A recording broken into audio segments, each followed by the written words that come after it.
Bonjour pour le Forum des paysagistes sonores de Pépasson.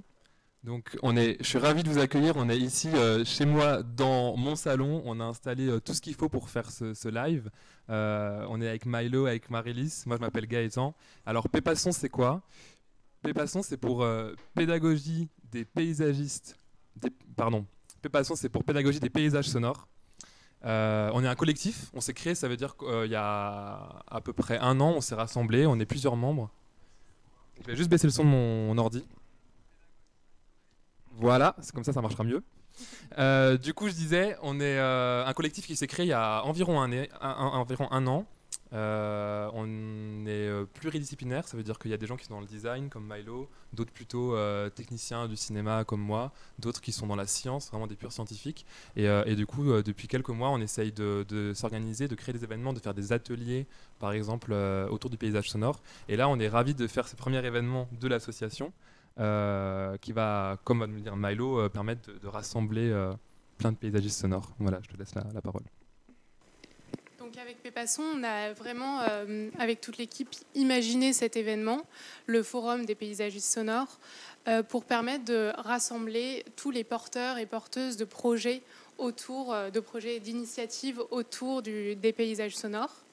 Donc ce que je vous conseille durant toutes ces présentations, c'est de bien avoir un système d'écoute qui soit correct, des écouteurs, un casque, parce qu'on va vous faire écouter certains projets sonores, donc je pense que c'est une bonne idée d'avoir un système d'écoute.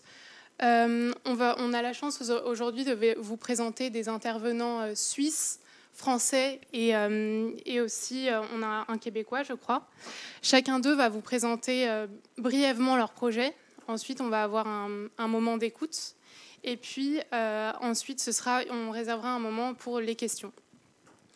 Donc la première session commencera à 14h30, donc juste après cette petite présentation, avec le projet de Marilys Paul Schlopek, le projet qui s'appelle Paris Inouï. Ensuite, il y aura le projet Sounding Soil de Delphine Picot, puis le projet de Sirigma de Adèle Baudouin, et enfin, pour terminer cette session, le projet Désarçonnant de Gilles Malatret. Ensuite, durant la pause, nous ferons une petite pause. Donc vous pourrez boire un petit café, mais aussi il y aura Paul, donc, qui fait partie aussi de Pépasson, qui répondra à vos questions en live sur Zoom. Puis à 16h, on reprendra avec 3 derniers projets. Donc le projet The Air Listening Station de Mélia Roger. Ensuite, la ludothèque pédacoustique de Arthur Anguard. Et enfin, le dernier projet, Dissociation de Thibaut Quinchon. Donc vraiment, ça a été une année qui n'a pas été propice aux rencontres pour nous tous. Donc avec Pépasson, on a vraiment voulu créer un événement le plus convivial possible. Donc pour cela, on va prévoir vraiment des moments pour répondre à vos questions. Donc il y aura à la fois la plateforme sur YouTube où vous pourrez poser vos questions en commentaire. Donc n'hésitez pas à poser des questions en commentaire. Gaëtan ici sera là pour répondre à vos questions et Paul en même temps. Et puis aussi on a prévu des moments de discussion informelle, donc vraiment en live. Paul sera là pendant la pause qui aura lieu à 15h30 et puis aussi après, à la fin de l'événement, vers 16h45, on sera là pour répondre à vos questions en live sur vos questions par rapport aux différentes initiatives qui auront été présentées, mais aussi par rapport à Pépasson, si vous avez des questions par rapport à notre équipe.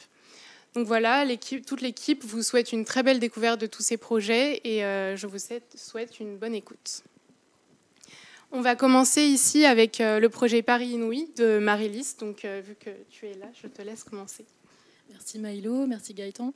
Je suis ravie d'être présente avec vous pour partager cette initiative et de l'inscrire dans un événement de Pépasson avec la participation, avec la semaine du son de l'UNESCO. Du coup, Paris Inouï, c'est une initiative qui est née du premier confinement 2020 et qui a été vraiment tirée de la qualité d'écoute du paysage sonore de la ville de Paris, qui était vraiment à ce moment-là exceptionnel. Donc, j'ai eu envie de lancer un appel à son pour mener un grand collectage d'audio de ce moment vraiment inouï. est inédit parce que d'habitude, avec la richesse des sources sonores, des activités humaines et de la ville de Paris, il est souvent pas donné d'être aussi intensément en immersion dans ce paysage sonore. Donc la collecte de ces audios, elle est toujours active. Elle a été lancée au mois d'avril l'année dernière.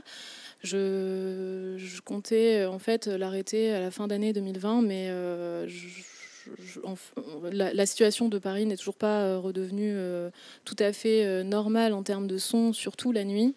Les nuits parisiennes ne sont plus ce qu'on peut connaître de la capitale et aussi de la banlieue de Paris. C'est important parce que c'est des zones périurbaines qui sont aussi très denses en termes d'environnement sonore. Donc ça m'intéressait de constituer une banque de sons de l'environnement sonore perçu par les habitants confinés et qui seront ensuite mis en ligne sur un site dédié sous un format de carte sonore du Grand Paris, puisque ça concerne Paris et sa banlieue, pour pouvoir réécouter et télécharger ces audios. On aura aussi la possibilité de lire des textes que certaines personnes, certains participants ont partagés de leur perception sensible de ce moment. Il y a une partie artistique qui concerne le projet, qui n'est pas encore active. Ce sera l'organisation d'un événement. Donc pour l'instant, on n'est pas vraiment en mesure de pouvoir répondre à ce type de rassemblement. Mais l'idée serait de créer un événement artistique qui soit porté par plusieurs artistes sur des thématiques d'écologie sonore, de mutation de l'espace public pendant cette période de confinement et en incluant évidemment la collecte des sons des participants de Paris Inouï. Donc c'est pour l'instant une démarche qui relève davantage de l'archivage, qui me semble important parce qu'en fait cette qualité d'écoute est historique. Ça pourra être un document archéologique. Les audios pourront être éventuellement des documents archéologiques, même s'il n'y a pas de mesures scientifiques à proprement parler dans l'enregistrement et dans le protocole d'enregistrement. Mais c'est, je pense, aussi une collecte qui pourra entrer en résonance avec d'autres champs d'études du paysage sonore ou de l'écologie sonore et de partage culturel artistique autour de ces sphères. Donc, ce qui a été, je voulais aussi vous partager en fait un petit peu les axes qui m'ont donné envie de créer quelque chose qui puisse témoigner de ce moment. Outre évidemment le questionnement sur qu'est-ce qu'on vit, qu'est-ce que les gens vivent à ce moment-là, comment ils écoutent. Ça m'arrivait de passer des coups de téléphone aussi de personnes qui ne se situent pas en zone urbaine pour leur demander alors qu'est-ce que tu entends, parce que très rapidement, en tout cas à Paris, on pouvait se rendre compte que les oiseaux chantaient beaucoup plus. Mais ils ne faisaient pas que chanter beaucoup plus, c'était aussi une nouvelle proximité qu'ils pouvaient avoir par rapport aux humains. D'habitude, ils étaient plus loin. Et là, on a pu voir en fait une proximité de l'humain avec un oiseau. On sait qu'il y a des animaux qui ont investi des villes, etc. Donc le fait d'arrêter les activités humaines nous permet aussi de mieux nous rendre compte de l'écologie d'un lieu et d'un milieu. Ça c'était des questions que je me posais.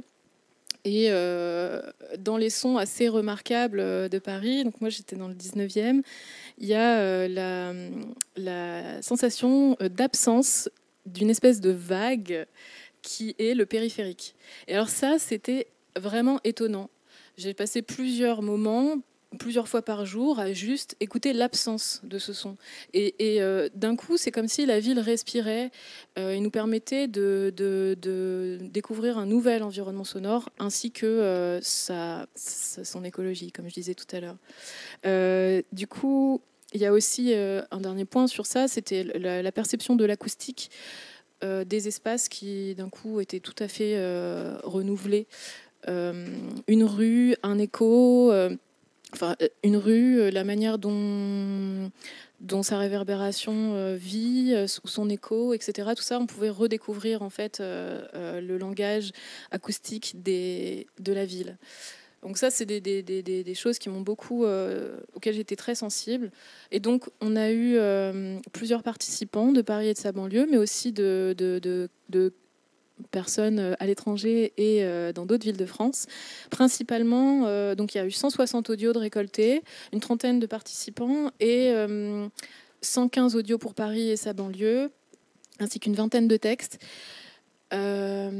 Et dans les villes participantes, parce que ça m'intéressait vraiment de pouvoir émettre une réflexion et un collectage sur une zone très très urbaine. Mais évidemment, il y a d'autres villes aussi urbaines. Et puis j'ai accepté qu'on m'envoie ces audios-là, le projet étant principalement dédié à la ville de Paris et qui est aussi exportable. N'hésitez pas à faire des villes inouïes dans d'autres villes de France. Voilà, donc je vais vous proposer de passer à l'écoute de 2 audios qui ont été collectés. Le choix n'était pas évident, donc je me suis basée sur une journée. Donc 2 femmes ont fait 2 enregistrements dans 2 villes différentes, une plutôt le matin et une le soir. Et on va commencer avec l'enregistrement numéro 1. Donc les gars en technique, ça s'appelle Panneau publicitaire. Ça a été enregistré par Violaine Ballet à 9h30 en face de la gare RER de Bagneux.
Je vais vous lire la note que Violaine Ballet m'a envoyée avec cet enregistrement.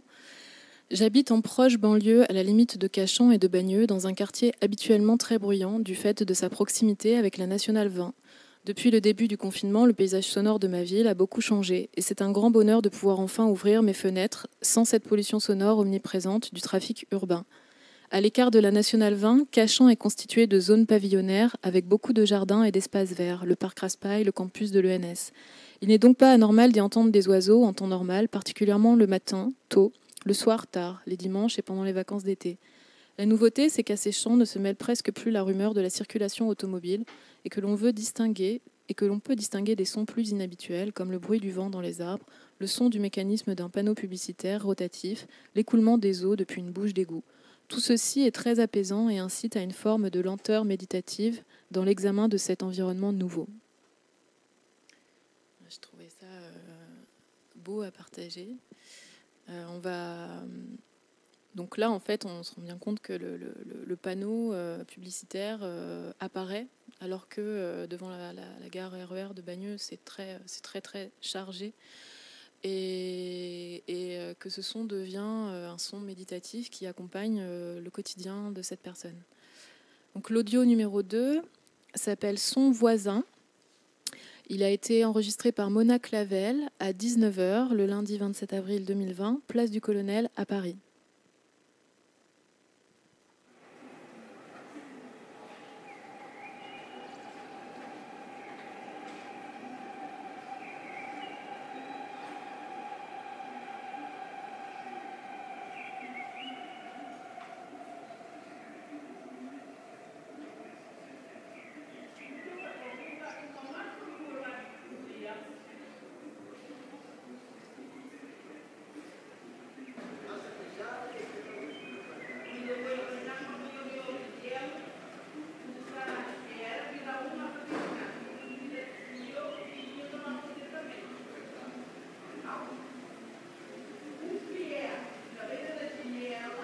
Avoir un vis-à-vis avec ses voisins est chose courante à Paris et parfois j'apprécie cette proximité car je peux assister à peu de frais au théâtre de la vie quotidienne qui se déroule sous mes yeux. En particulier au printemps et lors du confinement où la moitié des fenêtres de l'immeuble sont grandes ouvertes sur les intérieurs. Dans cet extrait, on entend mes voisins, un couple de Portugais âgés dont le phrasé me remémore mon séjour à Lisbonne, quand on pouvait encore voyager.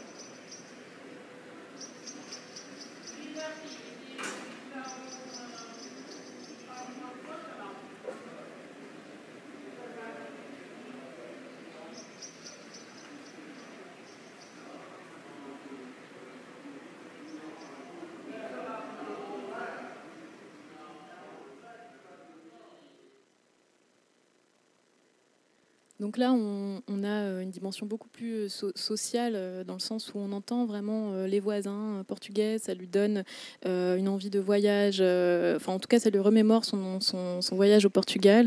Donc c'était une manière aussi de s'échapper, d'écouter aux fenêtres. Et dans les textes qu'on m'a envoyés, des personnes ont manifesté ça. Et enfin, j'aimerais vous lire un dernier texte qui est de Mathias Arignon, qui vit à Fresnes. Et que je remercie parce qu'il nous a envoyé 40 audios. C'était très dense, mais vous comprendrez mieux en lisant le texte sa démarche qui était vraiment joyeuse à recevoir au sein de Paris Inouï. Donc, le confinement a été une période inédite qui continuera encore longtemps à me questionner sur le rapport que l'on peut entretenir entre un espace de vie et soi-même. Durant ces 2 longs mois, je suis retournée vivre dans l'appartement de ma mère, dans la résidence du Clos de la Garenne à Fresnes. Elle y habite depuis 2014, tandis que moi, j'en suis partie en 2016, à la fin de mes études. Auparavant, je n'avais que très peu d'affection pour cet immense ensemble de 900 logements, car la rumeur continue des départementales et des autoroutes environnantes, combinée à une vie résidentielle bien trop paisible, rendait, selon moi, le paysage terne et froid.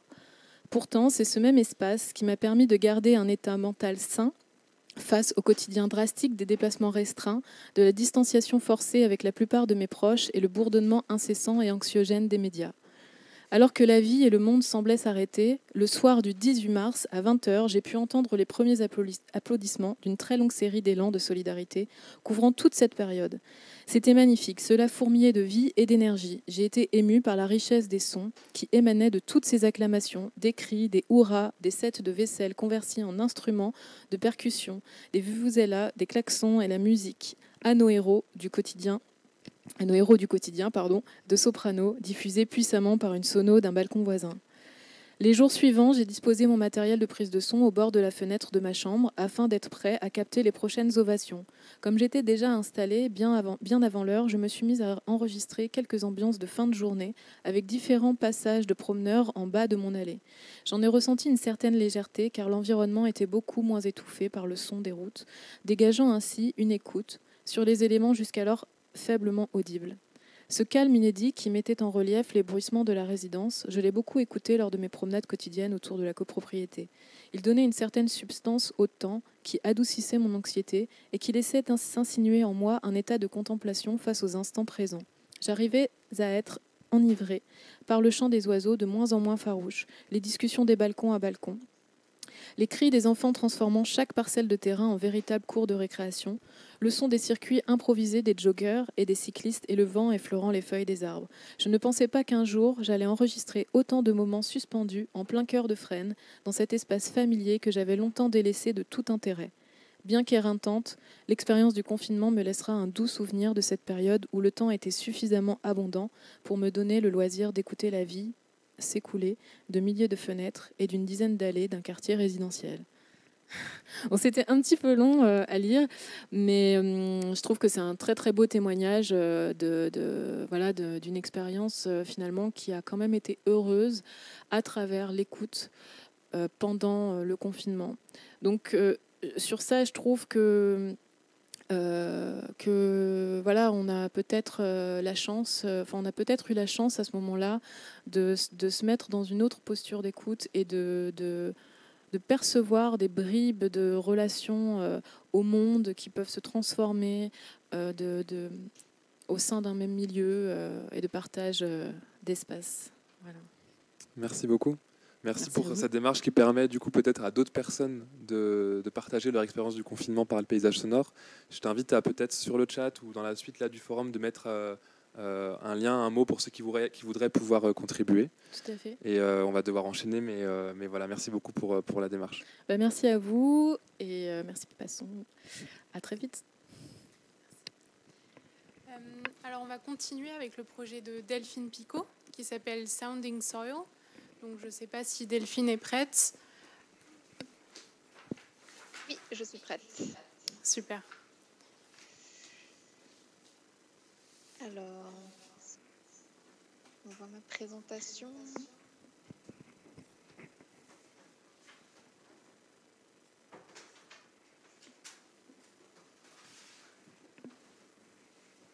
Alors, ça commencera par ça.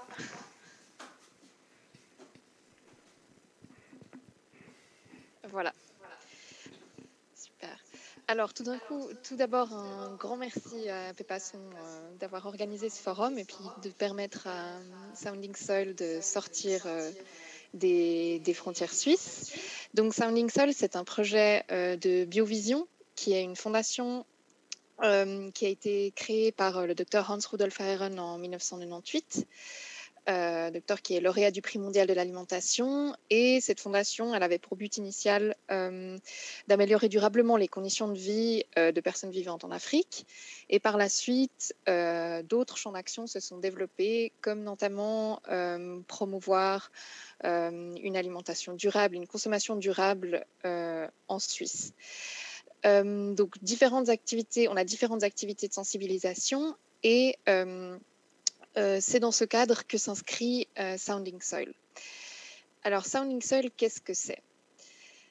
Sounding Soil, c'est vraiment un projet qui réunit art et sciences. Il a été initié à la base par Markus Meder, que vous voyez là en photo sur la gauche, qui est un chercheur à la Haute École des Arts de Zurich.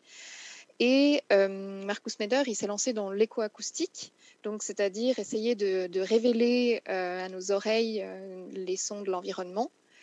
Des sons qui d'habitude ne sont pas perceptibles par l'ouïe. Et donc, avec l'aide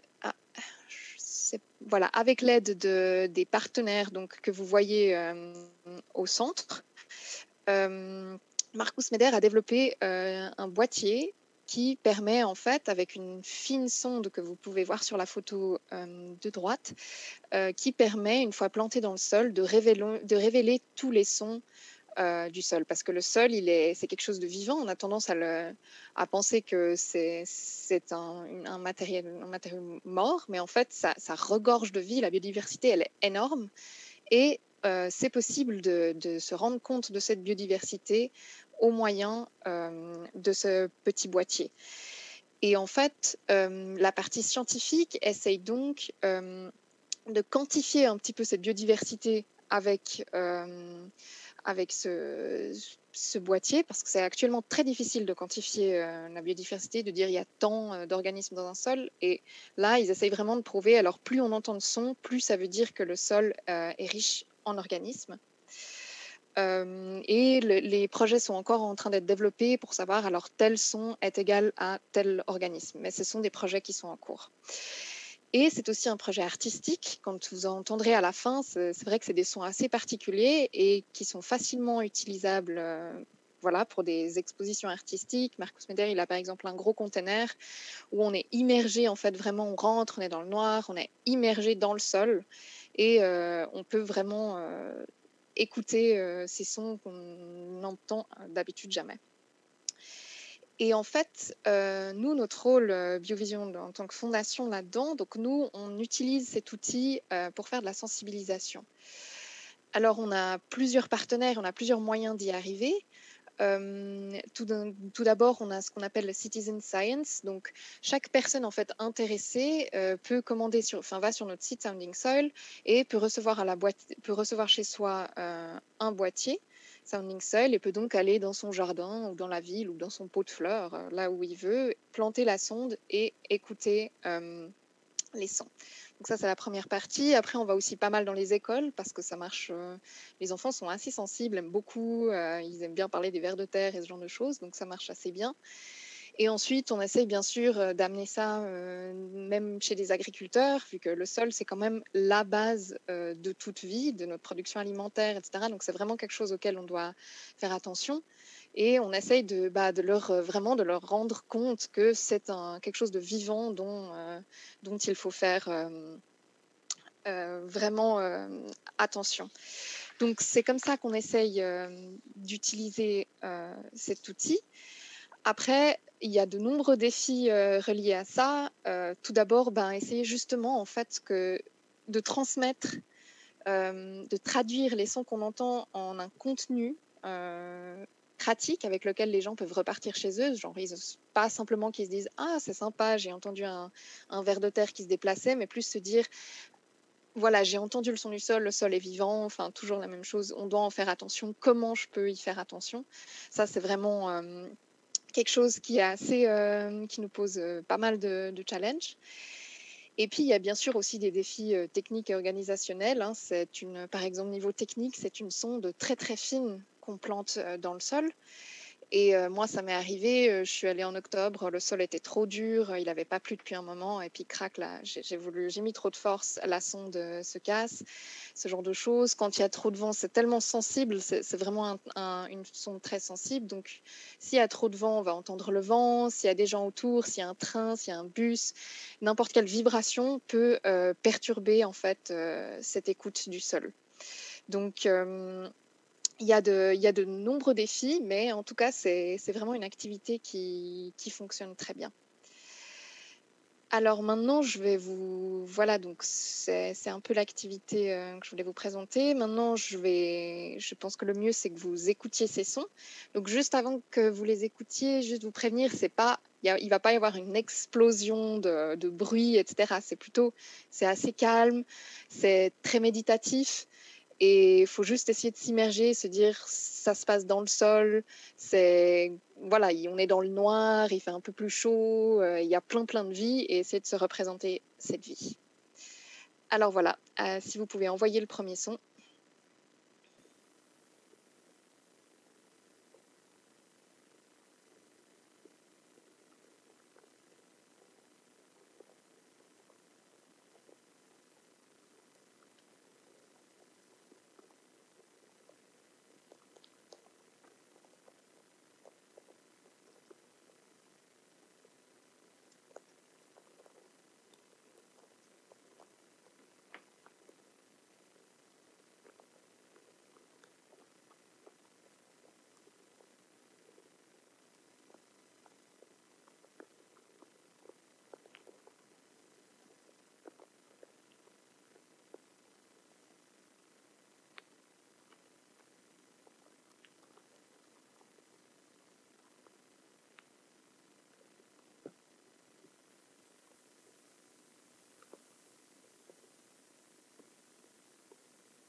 Je vais un peu commenter. Donc voilà, vous avez pu entendre, je pense, enfin, on entend vraiment très très peu.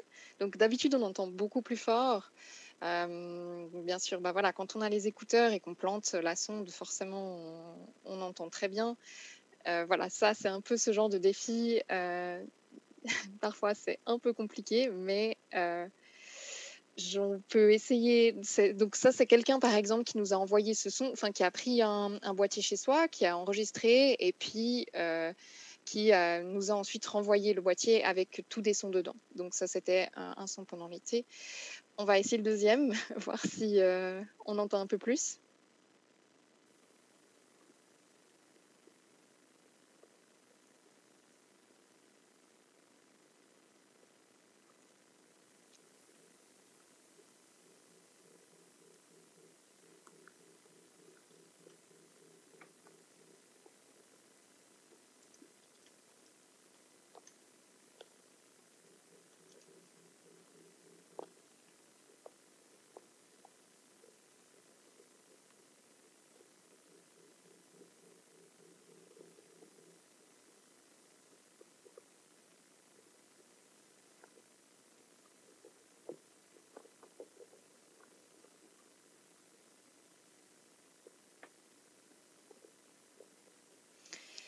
Voilà. Alors, je suis pas sûre que vous ayez entendu beaucoup plus, mais vous avez peut-être au début entendu, on entend vraiment un espèce de petit grognement comme ça, et ça, je peux pas dire ce que c'est, mais c'est un columbole, un ver de terre, quelque chose qui soit se déplace, soit surtout communique, parce que les organismes communiquent entre eux. Et ils communiquent d'une façon qu'on arrive à percevoir. Et puis souvent, on entend des réponses entre les différents organismes. Mais c'est vrai que là, c'est très léger. Je vous invite au cas où, il y aura dans ma dernière slide, on peut les entendre sur notre site de manière beaucoup plus forte et claire. On va essayer avec le troisième.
Voilà, alors je pense que vous avez déjà pu entendre un peu plus. Donc voilà, c'est vraiment dépendamment du sol où on va, de la période de l'année. Par exemple, on va beaucoup plus en été, on va entendre beaucoup plus de sons qu'en hiver.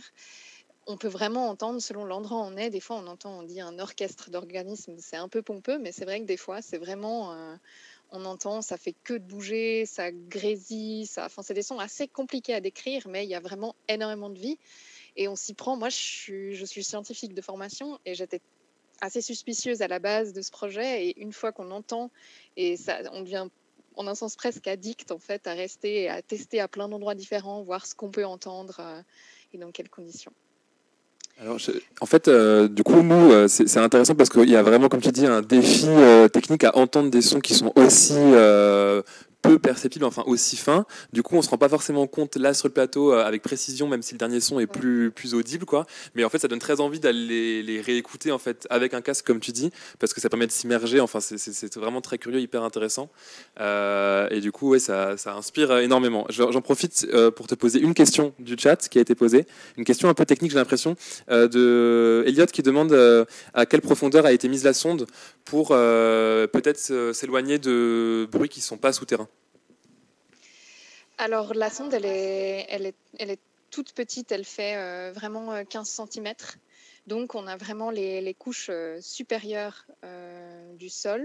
Donc on va normalement pas tellement avoir de l'eau, etc. qui s'écoule. C'est vraiment, on va avoir les 15 premiers centimètres. Après, ça peut un peu poser problème justement, par exemple en hiver, parce que le sol devient trop froid. Donc il n'y a absolument plus de vie du tout, ou en tout cas très très peu, quoi.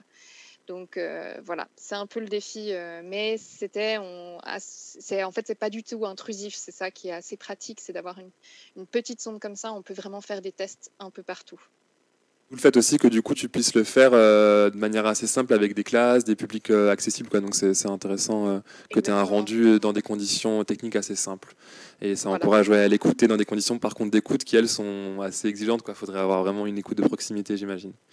Du coup, est-ce que tu veux conclure parce qu'on va devoir enchaîner? Alors j'avais terminé pour ma part. Je voulais juste, sur mes slides à la fin, il y avait juste le lien, voilà, Sounding Soil, où vous pourrez avoir, si vous cliquez dessus, vous aurez une carte un peu de la Suisse. En fait, on a pris plein d'échantillons différents. Et puis en cliquant sur le lien, vous pouvez déjà voir quel type de sol, dans le sens quel type de sol agriculturel c'est. Et puis surtout entendre plein de sons différents. Voilà. Merci beaucoup, Delphine. Alors, on va passer au projet de Adèle Baudouin, qui est en face de moi, qui s'appelle Sirigma. Donc, je te laisse commencer. Donc, bonjour à toutes et à tous. Alors, est-ce qu'il serait possible de mettre le diapo, s'il vous plaît ?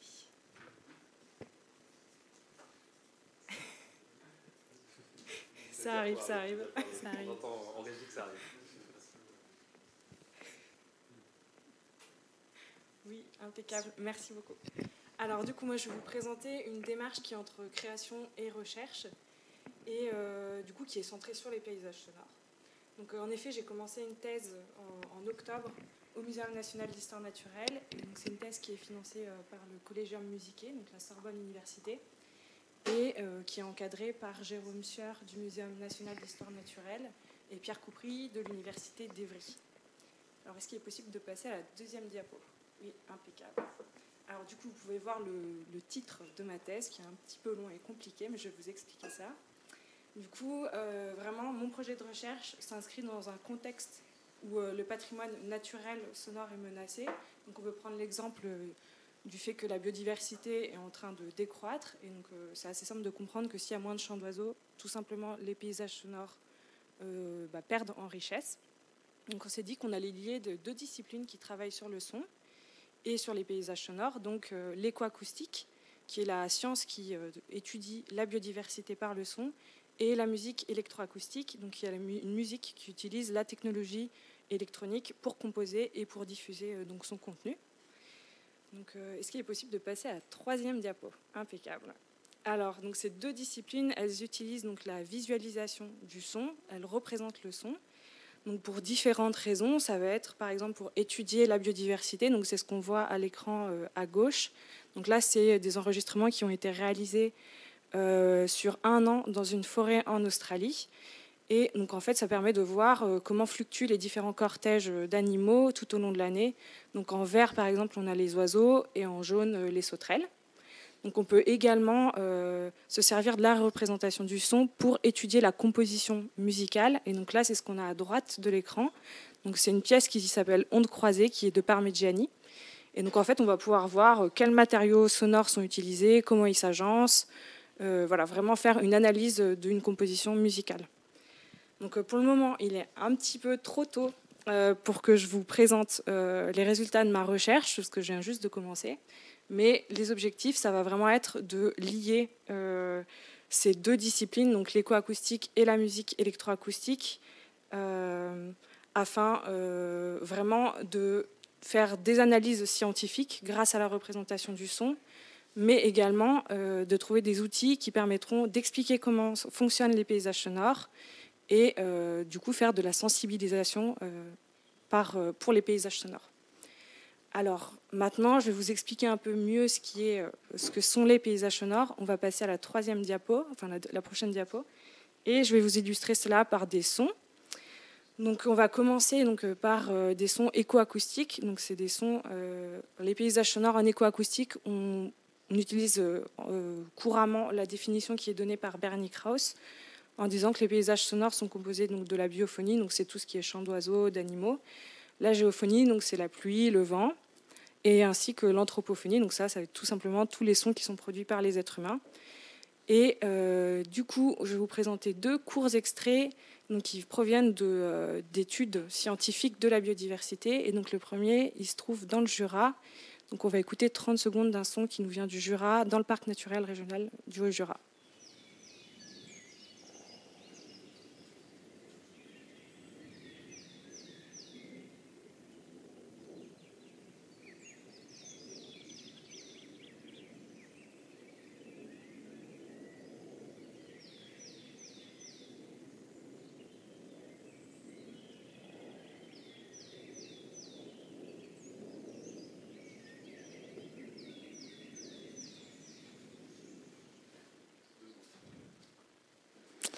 Donc voilà, on a pu entendre cet extrait qui nous vient du Jura, donc on a pu entendre des chants d'oiseaux notamment, mais aussi un son anthropophonique, donc un son d'avion qui passe au-dessus de la forêt.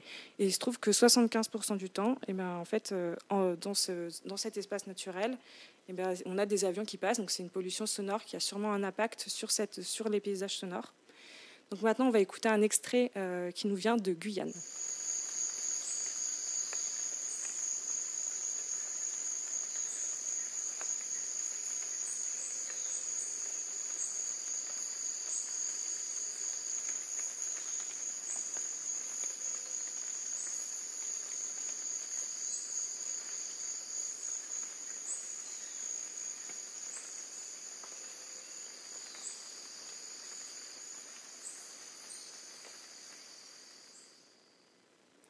Donc là, voilà, on a vraiment pu entendre que ce paysage sonore était vraiment différent du premier. En effet, on se reconnaît tout de suite qu'on est en forêt tropicale. La densité sonore est beaucoup plus importante.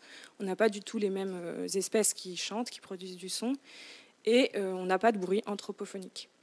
Donc maintenant, je vais vous présenter des extraits de compositions électroacoustiques, donc de musicaux.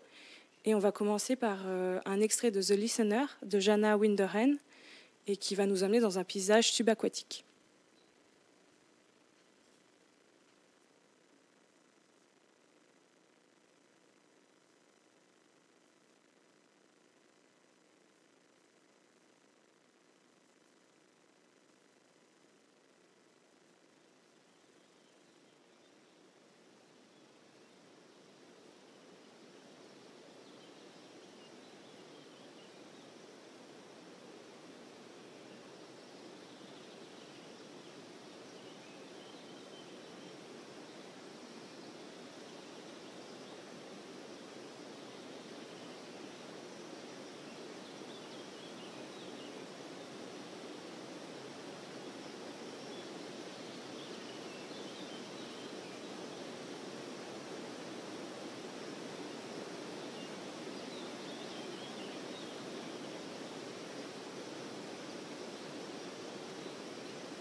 Donc voilà. Donc alors en fait, Jana Winderhen, elle a vraiment une démarche plutôt naturaliste en composition électroacoustique.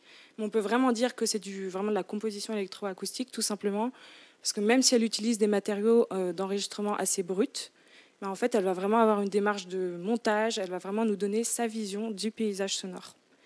Donc, pour continuer, je vais juste vous donner une définition de paysage sonore de Hildegard Westerkom, qui est une grande compositrice électroacoustique.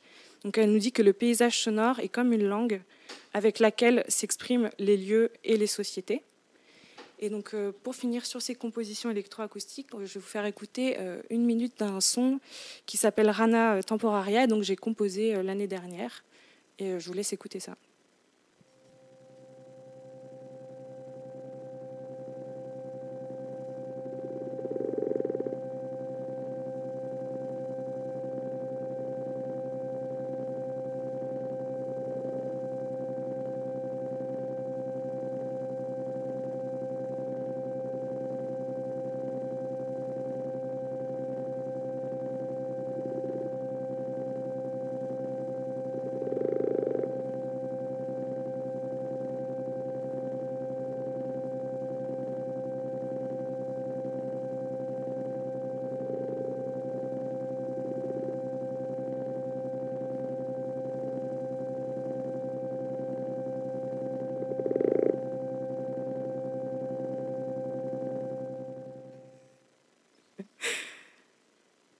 Alors, donc on a pu voir que même si les définitions étaient assez différentes de paysage sonore entre écoacoustique et électroacoustique, on peut voir quand même qu'elles sont vraiment complémentaires, elles se complètent les unes les autres. Et ce qui est vraiment important, c'est que dans tous les cas, nous sommes actrices et acteurs de ce qu'on souhaite exprimer donc à travers ces paysages sonores, et également la place que nous souhaitons laisser à toutes et à tous, humains et non humaines, dans ces paysages sonores. Et donc juste pour finir rapidement, je vais vous présenter donc un projet qui est plutôt personnel, donc qui s'appelle Sirigma. Donc c'est un projet de création électroacoustique où j'essaye par différents moyens de rapporter donc la voix des paysages sonores sauvages et de sensibiliser à leur préservation avec voilà, plusieurs façons de faire, donc avec des courts extraits sonores, des compositions électroacoustiques, plus radiophoniques également. Et donc je vais vous laisser en écoutant un dernier son qui s'appelle L'Abri, et on va pouvoir entendre l'expérience sonore d'un paysage sonore d'Antoine, qui est un petit garçon, et donc je vous laisse écouter ça. Le ciel, il y a eu quelques nuages, et l'orage a fait son bruit. Et moi, j'étais dans le petit creux de l'arbre, donc je voyais rien et j'entendais que le son.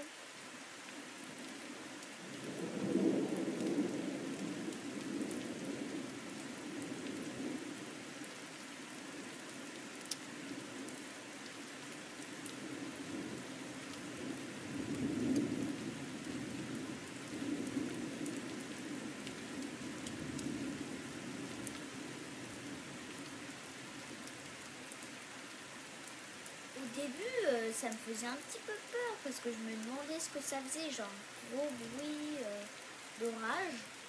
Et après, je me suis sentie à l'aise et ça s'est calmé, quoi.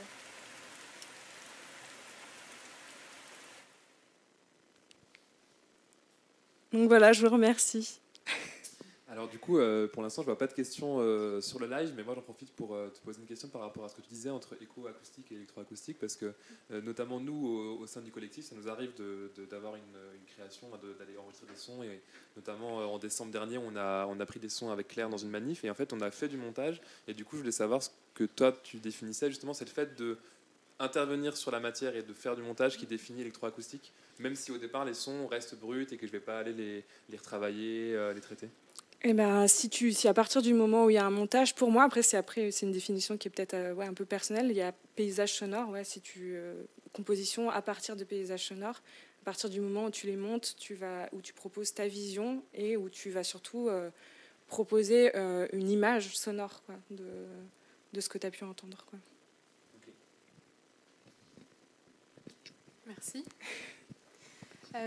Alors on va poursuivre sur la prochaine initiative qui a été créée par Gilles Malatré, qui s'appelle Désarçonnant. Donc j'ai invité Gilles Malatré à se présenter et à présenter son projet. Eh bien, bonjour à toutes et bonjour à tous. Et merci à Pépasson et à la Semaine du Son de nous donner cette audience.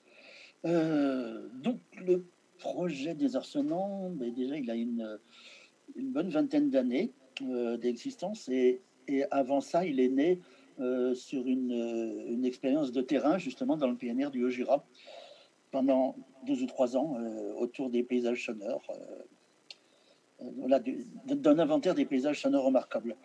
Donc le projet Désarçonnant, il a plusieurs approches. En fait, il a une approche d'abord, je vais rebondir sur ce qui a été dit un petit peu avant, une approche esthétique, une approche musicale, via notamment le field recording et l'électroacoustique.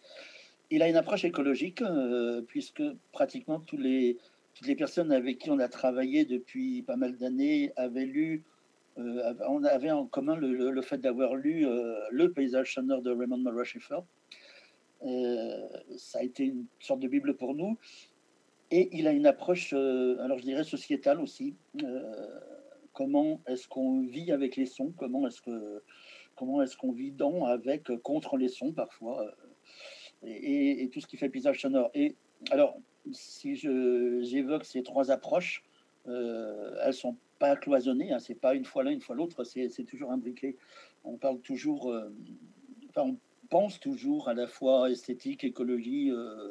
Parfois, je préfère le terme d'écosophie, d'ailleurs, pour l'emprunter à Deleuze et Guattari, qui est plus large pour moi, et société.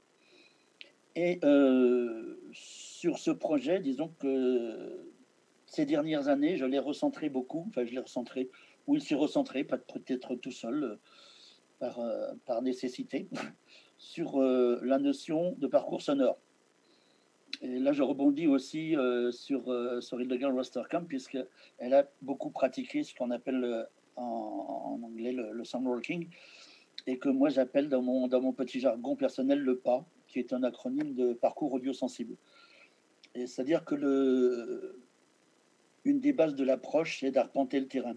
J'aime beaucoup le mot arpenter, parce qu'à l'origine, c'est mesurer, c'est trouver des arpents et mesurer le terrain, et puis se mesurer au terrain, et se mesurer au terrain par l'oreille, en l'occurrence.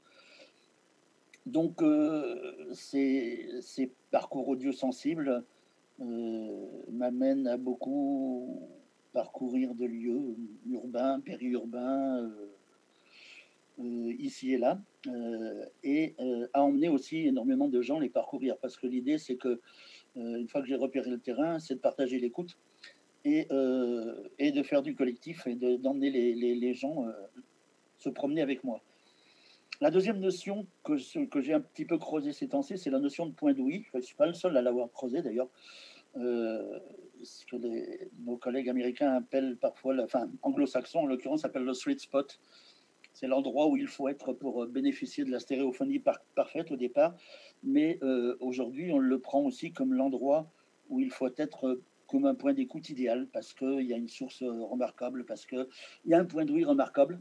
On a fait des inventaires de points d'ouïe, parce qu'il y a voilà ce que les Grecs appellent le kairos, c'est être là au bon moment. Et moi, j'ajouterais au bon endroit. Et donc, cette démarche alterne des parcours et des points d'ouïe qui sont en fait des arrêts, des focales sur son qu'on pratique très souvent collectivement. Quand j'ai commencé, on a beaucoup travaillé sur l'installation sonore, ça arrive encore aussi maintenant dans le domaine du sound art et des arts sonores, et de plus en plus, je me passe de l'installation où elles sont de plus en plus éphémères et de plus en plus minimalistes, parce que je me dis que on est dans un monde où on a une certaine surenchère, parfois, dans certains milieux, mais parfois une certaine paupérisation dans d'autres. On est toujours à cheval entre les deux. Et je préfère installer l'écoute plutôt que d'installer du son, finalement. En installant l'écoute, on installe aussi un paysage sonore, ou alors on le fait vivre, parce qu'on a parfois des discours très polémiques autour du paysage sonore. Est-ce que le paysage sonore existe? Est-ce que c'est le bon mot? Est-ce que comment on peut le définir? Alors, ça me donne lieu à des belles polémiques, parfois, toujours intéressant. Mais en tout cas, je pense que le paysage sonore n'existe pas s'il n'y a personne pour l'écouter, ça me paraît évident. Ou alors, c'est pas un paysage sonore. C'est un milieu, c'est un environnement, mais c'est pas un paysage dans le sens de la représentation qu'on peut s'en faire. Voilà, c'est en tout cas mon point de vue et mon point de vue. Alors, il y a une démarche qui est... Enfin, une démarche qui est assez souple, parce que c'est toujours le terrain qui parle, plus que le projet initial, enfin, qui crée le projet initial. Et donc, tu pars de l'arpentage pour être immergé dans le son, de cette écoute collective ensuite, et de la notion de trace et de réécriture. Là, je rebondis aussi sur l'électroacoustique, parce que écrire un paysage sonore, c'est l'écrire parfois après coup. C'est-à-dire qu'on a écouté, on a enregistré, et on va retranscrire de façon tout à fait personnelle, souvent, ce paysage. Parfois, on va le réinstaller. Et quand les micros ne suffisent plus, et moi, je trouve souvent ils ne suffisent plus, parce qu'entre le vécu, ce qu'on a vécu, et ce que le micro peut nous rendre, même retravailler de la meilleure des façons, le mot prend le pas. C'est-à-dire que le texte prend le pas. C'est une démarche assez multimédia dans tous les sens du terme. Et la dernière chose qui est importante pour moi, c'est la transmission. C'est-à-dire que quand on amasse une certaine quantité de sons, d'expériences, de réflexion, on a envie de la partager, ce qu'on fait là aujourd'hui d'ailleurs, tous et toutes, mais on a envie aussi de travailler avec des aménageurs, avec des étudiants, avec des designers, de sortir de sa petite sphère de paysagiste sonore pour aller voir avec des gens de la santé, et essayer de trouver des écritures vraiment plurielles et multiples. Alors peut-être qu'on peut voir quelques images avant d'écouter un son qui propose. Alors je sais plus si c'est moi qui les lance ou si elles sont lancées.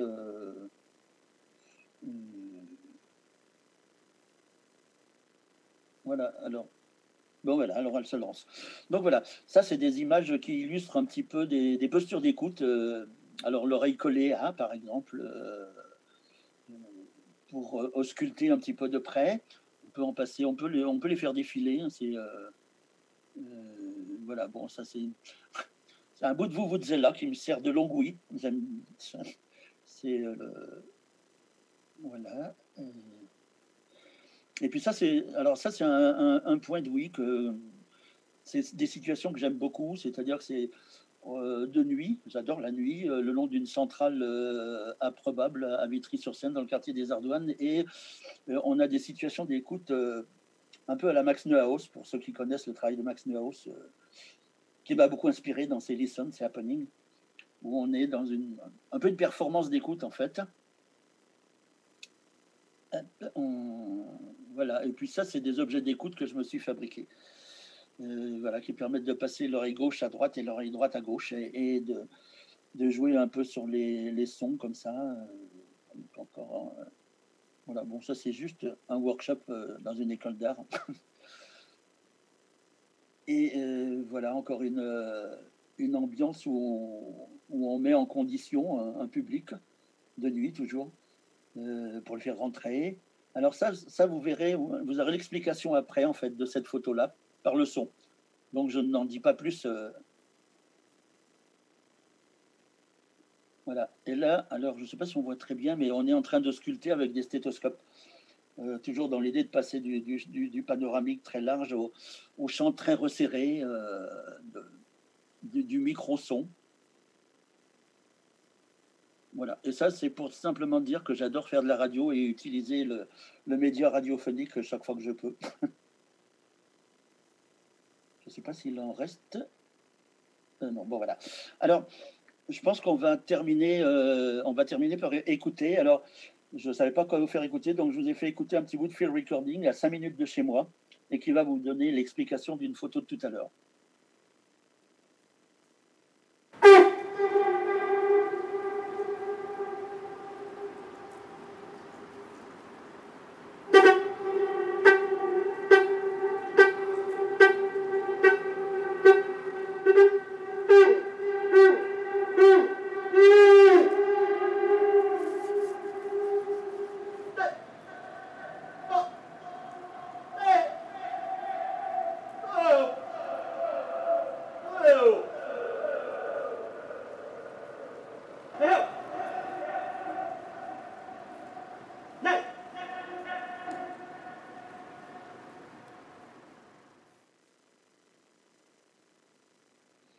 Voilà.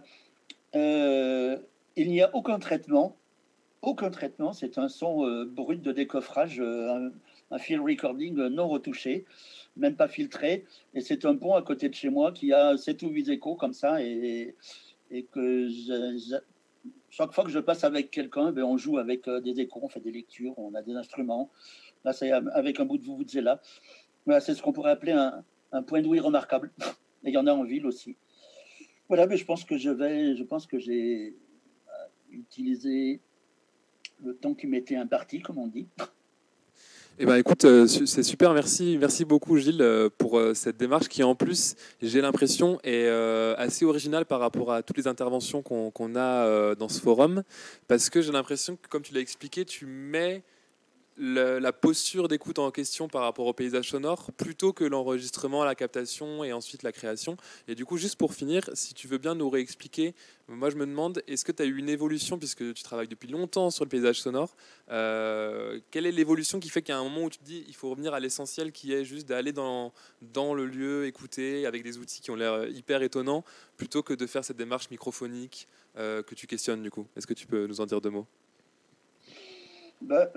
C'est peut-être qu'avec l'âge, au début, on est plein de fougue et on teste beaucoup de choses, on met du son partout, et puis on s'assagit, et puis je pense que dans l'air du temps aussi, notre société, qui est une société un peu d'emballement, de précipitation, de speed, bon, avec la crise qui en rajoute encore une couche, revenir à des choses simples, à la lenteur, à marcher très lentement, à ne faire qu'écouter finalement, c'est aussi, c'est aussi une immersion. Et puis revenir beaucoup à ce que Nicolas Bourriaud appelle l'esthétique relationnelle, c'est-à-dire faire ensemble aussi des choses très simples. C'est un petit peu je pense qu'il me fait effectivement installer l'écoute et installer une écoute vraiment collective le plus que possible. Merci beaucoup, Gilles, d'avoir répondu à cette question. Alors, merci aux 4 intervenants. On va maintenant passer à la pause. Alors, il est 16h et on va recommencer avec le projet de Mélia Roger qui s'appelle The Air Listening Station. Donc, à toi, Mélia, je te laisse faire ta présentation. Yes, vous m'entendez? Ouais. En tout cas, oui. Merci beaucoup pour l'organisation et toutes les super présentations qui étaient avant. C'est vraiment intéressant. Donc, je vais pouvoir, moi, vous présenter un projet qui est en cours, c'est-à-dire que c'est un projet non fini. Et je cherche un peu à avoir des retours d'une écoute d'un public non averti. Parce que c'est la première fois que je travaille avec ce qu'on appelle de la sonification. Donc moi, je suis preneuse de son et monteuse son pour le cinéma, mais j'ai un travail aussi plutôt installatif. Et je fais également donc des prises de field recording, à la fois pour des banques de son, mais aussi pour une partie plutôt de paysage sonore. Et là, donc, j'ai un projet qui s'appelle The Air Listening Station. Le nom est en anglais parce que je travaille à Zurich, donc dans la partie suisse-allemande de la Suisse, avec un collaborateur américain. Donc voilà, on oscille entre le français, l'allemand, le suisse-allemand et l'anglais. Et donc, The Air Listening Station, ça veut dire donc la station de la qualité de l'air. Et l'idée de ce projet, donc, c'est d'écouter dans une cabine la façon dont l'air change dans différents points dans la ville de Zurich. Donc, je vais maintenant passer à la seconde slide pour vous présenter un peu le processus de ce projet. Alors, next slide, est-ce que ça change? Ok. Donc, sur ces photos, vous pouvez voir en fait une station de mesure de la qualité de l'air. Donc, il y en a 4 à Zurich qui sont en fait commandées par la ville afin de mesurer le taux de particules fines, d'ozone, de dioxyde d'azote, etc., qui sont en fait des composants de l'air qui ont un impact sur la santé des populations, mais aussi peut-être sur l'environnement. Et donc, moi, pour essayer de rendre sensible, ou du moins, pas tangible parce que ça restera sonore, mais je cherche à donner en tout cas une expérience plutôt sensorielle de la variation de ces particules fines. Et donc ma démarche pour l'instant, c'est de me rendre dans les différents lieux où sont situés ces capteurs et de réaliser des enregistrements de terrain là où ils sont placés. Donc en général, bien sûr, c'est proche de gros carrefours où il y a pas mal de circulation. Il y a aussi un capteur dans la ville de Zurich qui est plutôt en campagne, entre guillemets, puisqu'il est plutôt à côté d'une clairière. Voilà, paysage suisse. Et je me rends aussi dans le laboratoire qui mesure ces particules. Alors, je vais passer à la slide suivante pour vous montrer. Donc là, normalement, voilà, il y a une autre photo. Ça, c'était donc il y a 2 semaines. Donc, on avait presque 50 cm de neige. Et donc, voilà, j'ai pu planter la perche dedans. Et donc, voilà, ça, c'est aussi des prises de son réalisées au laboratoire. Donc, qui permet... Ah, je me fais un peu dans les slides, excusez-moi. Voilà. Qui permet de récupérer toutes les données streamées par ces capteurs-là. Donc en fait, les capteurs, ils envoient toutes les minutes le taux de particules fines dans ces lieux précis. Et ensuite, il y a quelqu'un, un chercheur, quelqu'un qui est délégué du laboratoire qui s'occupe d'aller récolter d'autres mesures dans les différents points de capteurs pour les amener au laboratoire et les analyser. Donc là, on peut voir des prises de son qui sont faites au laboratoire. Et en fait, là, je récupère de la matière sonore, donc à la fois de ces routes, mais aussi de ces bruits de machines et de mesures. Je réalise également des interviews avec les chercheurs du laboratoire afin de comprendre plutôt d'un point de vue pédagogique comment l'air, en fait, quelle est la qualité de l'air autour de nous et comment on peut réaliser une expérience sonore sensible autour de ça. Et à partir de toutes ces prises de son que j'ai réalisées, en fait, je travaille en collaboration avec Eric, que je mentionnais plus tôt, qui, lui, en fait, transforme ces prises de son grâce à des données qu'on récupère du laboratoire, c'est-à-dire qu'on récupère des tableaux Excel du nombre de particules. Donc pour l'instant, comme on en est encore au début, c'est des données qui datent de 2017 et 2018. Mais à long terme, on aimerait avoir ces données-là en temps réel. Enfin, en temps réel, donc toutes les minutes et ajournées en fonction de leur tableur. Je vais passer à la slide suivante pour expliquer un peu le processus. Alors, c'est ce qu'on appelle la sonification. Alors, je vais essayer d'expliquer un peu ce que c'est. L'idée, c'est de mettre en son des données qui, normalement, sont silencieuses. En l'occurrence, nous, voilà, c'est des chiffres. Donc, par exemple, pour les particules fines, c'est des microgrammes par mètre cube.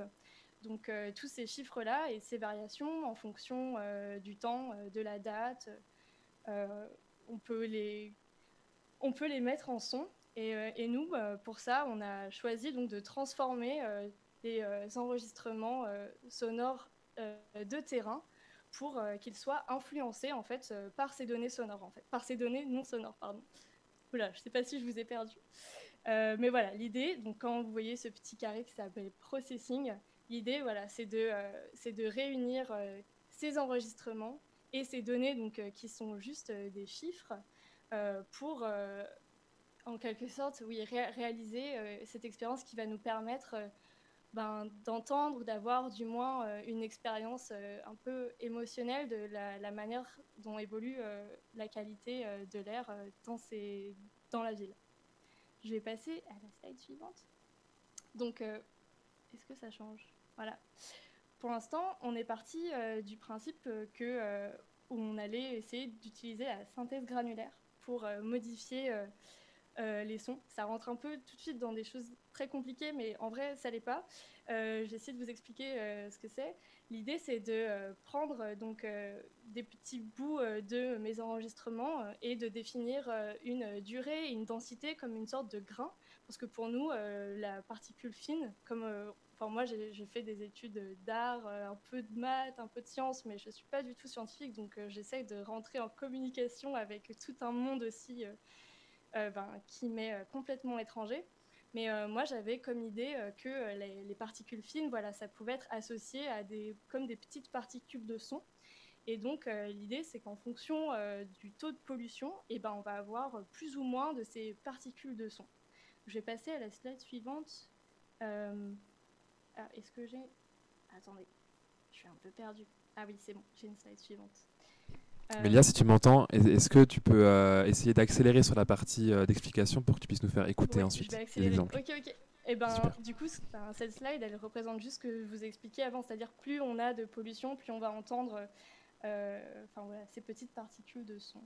Et juste pour la partie suite du projet. Donc comme on a 4 lieux à Zurich, là en ce moment je me pose juste la question de comment rendre cette expérience un peu sensible. Donc je parle d'un dispositif d'oralité augmentée, comme si on parle de réalité augmentée, mais là c'est oralisé augmenté, c'est-à-dire que l'idée c'est de pouvoir se rendre à côté des capteurs et d'entendre en fait en temps réel les données qui sont mesurées dans dans ces appareils de mesure et d'entendre la manière dont ces particules varient. Et c'était ma dernière slide, Gaëtan. Du coup, on peut passer à l'écoute, qui dure 5 minutes, mais on peut aussi l'écourter.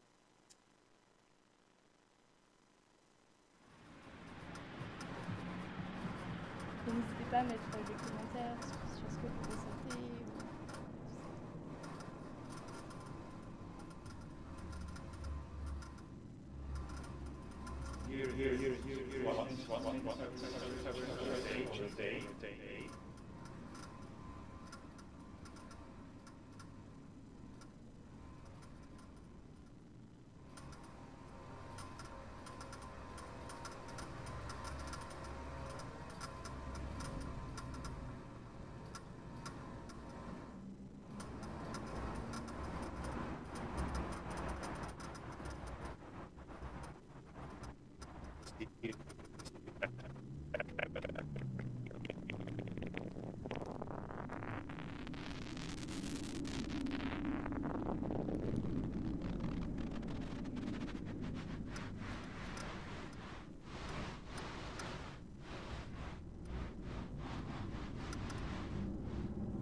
Ok, super.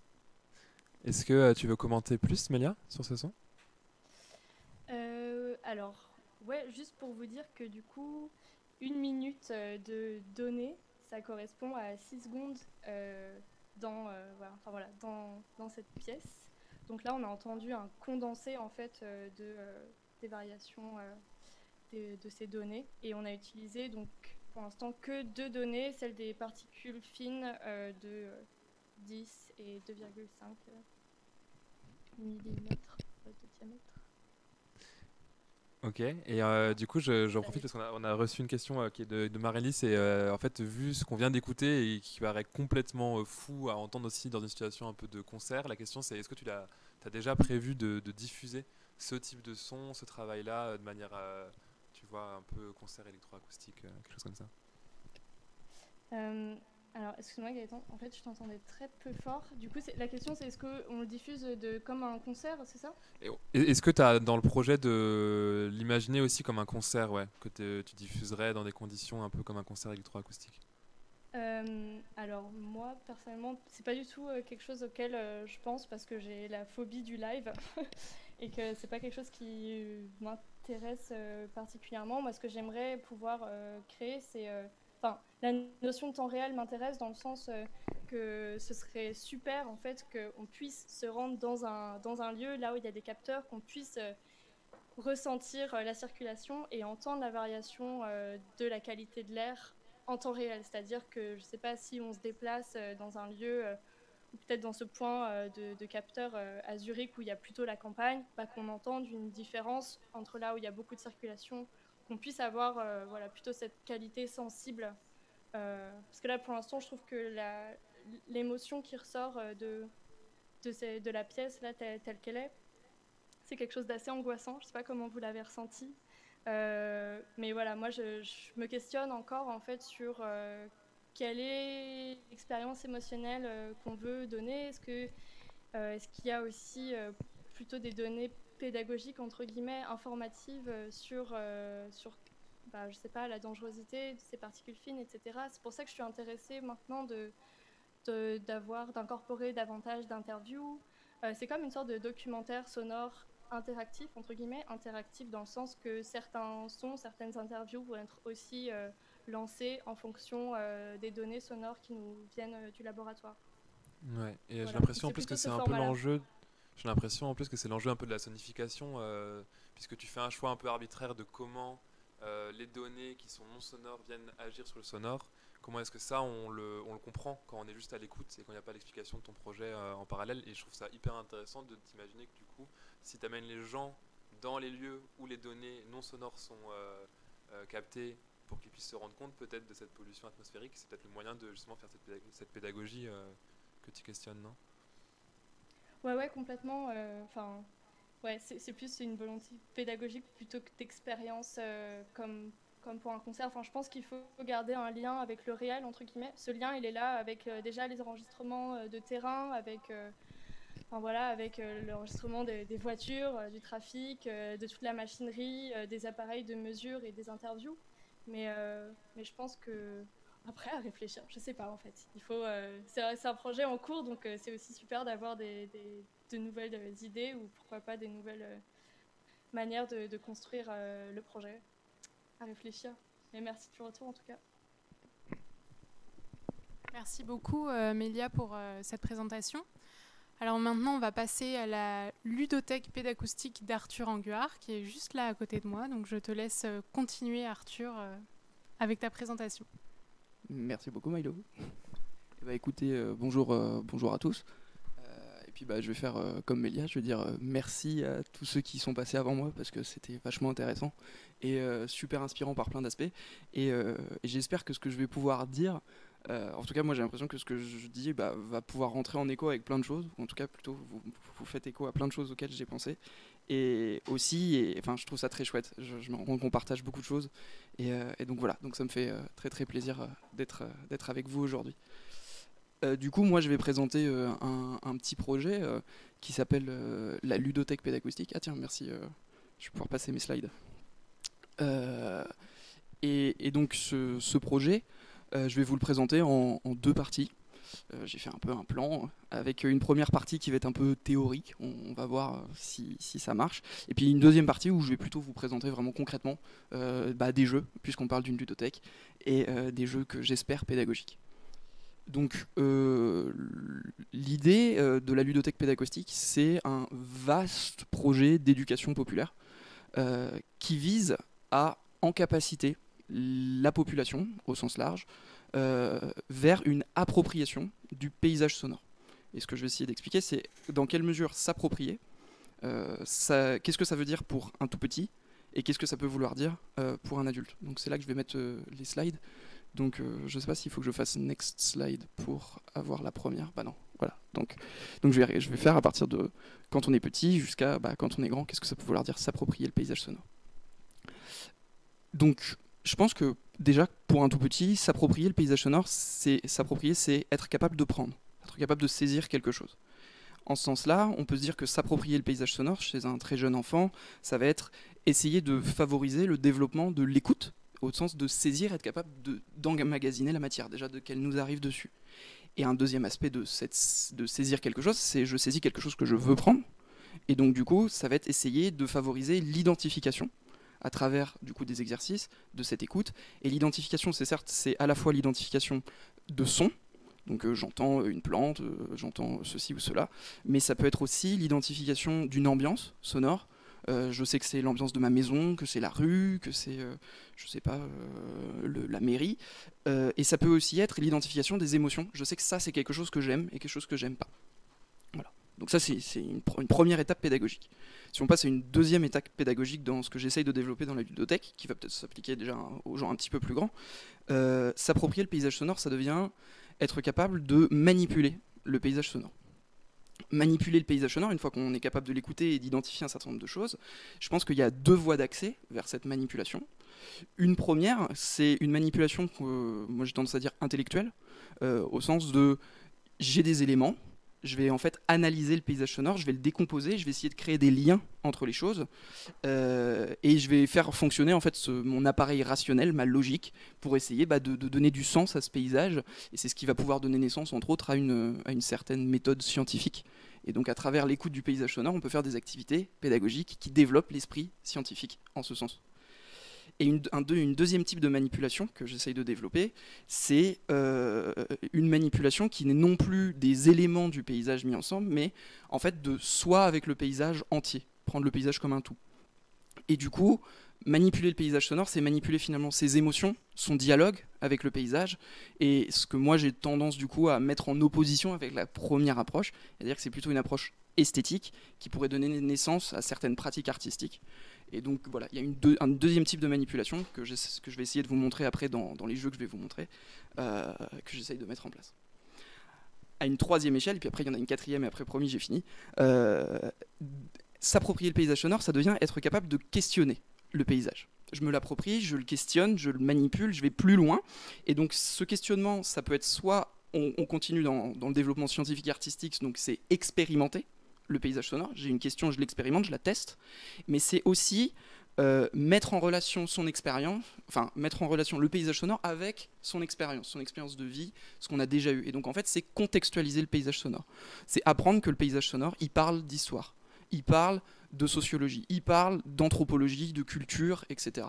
Et ça, c'est aussi quelque chose qu'on peut essayer de mettre en place dans des activités pédagogiques. Et dans le projet de la ludothèque, c'est de le faire sous forme de jeu. Et la dernière échelle, c'est être capable, s'approprier le paysage sonore, c'est être capable de le transformer. Et donc transformer le paysage sonore, une fois qu'on l'a pris, manipulé, questionné, c'est se dire que ce paysage sonore, c'est pas un état de fait, c'est quelque chose qui est issu du coup d'une manipulation des hommes aussi qui sont là et des vivants qui sont autour. Et donc c'est aussi se poser la question de aujourd'hui, le paysage sonore dans lequel je vis, est-ce que c'est un paysage sonore subi ou est-ce qu'on est à même de le transformer en paysage sonore choisi. Voilà. Donc ça c'est les 4 étapes philosophiques de la ludothèque pédagogique. Mais bon, on va passer du coup à des choses peut-être un petit peu plus concrète, et donc je vais faire next slide et puis je vais vous présenter 3 projets, et je vais commencer par voilà, celui-ci qui je pense est le plus représentatif, qui couvre un petit peu le vaste champ. Donc c'est un jeu que j'ai créé en Guyane en 2020, donc l'édition que vous voyez là c'est l'édition Guyane, qui s'appelle Mon paysage sonore. Ce que vous pouvez voir sur cette slide, c'est que c'est un jeu très très simple, où on a un plateau de jeu, qui est cette espèce de zone où il y a marqué Mon paysage sonore, qui est au centre, où il y a deux axes, un pour l'intensité, de haut vers le bas, et un pour la récurrence des sons. Et donc l'idée, c'est qu'on va pouvoir aller sur le terrain, où on va pouvoir écouter des sons dans une playlist, par exemple des sons de Paris Inouï, qu'on a vu tout à l'heure, et j'ai des petites cartes, et je vais pouvoir prendre mes petites cartes et essayer de les placer pour en fait créer visuellement mon paysage sonore. Ça c'est une première étape, hein. On est sur je saisis, je manipule, je développe l'identification. Et pour passer au second stade, si on travaille avec des étudiants ou on travaille avec des personnes un petit peu plus âgées, je vais pouvoir utiliser les pions ou ce que vous voyez au-dessus, des petites cartes qui sont des cartes questions, pour en fait ouvrir le questionnement de ce jeu, de mon écoute que je peux voir, et que j'ai pu faire avec d'autres, hein, donc on peut comparer nos paysages sonores, à une manipulation supplémentaire, donc avec du vert ou du rouge, je peux dire j'aime, j'aime pas, et puis on se rend compte qu'on aime ou aime pas les mêmes choses, je peux mettre des étoiles, enfin il y a des règles de jeu aussi qui vous permettent de manipuler tous ces pions, et puis avec les questions, c'est l'occasion d'ouvrir mon paysage sur ses aspects sociologiques, anthropologiques, etc. Voilà. Petit mot simplement pour vous dire que si ce jeu il est gratuit, il est mis, je suis aussi membre du coup de notre collectif Pépasson, donc je l'ai mis sur notre site internet, donc il est gratuit et téléchargeable si ça vous intéresse, et j'espère que ça vous intéresse, donc allez-y. Et il y a une vidéo YouTube, un tuto YouTube que vous pouvez aller chercher pour comprendre comment tout ça fonctionne. Voilà, donc, je pense que Paul va le mettre dans le chat. Je vais vous montrer maintenant une autre réalisation. Donc, on n'est plus sur un jeu. Là, on est sur un livret pédagogique qui était à destination d'une autre communauté. Le premier jeu, je m'étais dit, je vais le destiner à une utilisation par des familles, par des gens directement, et aussi à une utilisation en classe, mais chacun va l'utiliser un petit peu comme il veut. Là, j'avais répondu à un appel à projet à cette époque d'un parc naturel, où l'idée c'était de se dire, est-ce qu'on ne peut pas aborder une notion très conceptuelle, qui était la biodiversité, uniquement par le son? Et face à cette question, au début on s'est dit, peut-être qu'on peut faire une activité, emmener les gens en balade. Et puis après on s'est dit, non, on va essayer de faire quelque chose de plus profond, d'aller plus loin. Et donc on a construit un livret pédagogique qui rassemble 15 activités, qui sont répartis en 4 séances et qui s'adaptent à un public, qui a été écrit pour un public de cycle 3, donc c'est CM1, CM2, mais qui peut tout à fait s'adapter, moi je pense, à tous les âges. Dans ce livret, je ne vais pas le détailler plus que ça, il va être dès la semaine prochaine sur le site de Pépasson aussi. Et je vous ai juste mis une page pour vous montrer comment on structure une activité, comment vous pouvez la retrouver pour essayer de la mettre en place. C'est une page comme ça où vous voyez, il y a un titre, une description, et puis dedans, j'intègre l'activité dans un processus de développement de l'enfant, ce que vous voyez avec les couleurs et avec les aptitudes. Et puis peu après, pour pouvoir vraiment la mettre en activité, il y a la liste de matériel, je fais une suggestion de playlist pour aborder la biodiversité dans le cadre des forêts, puisque c'était ce qu'on avait fait en Guyane.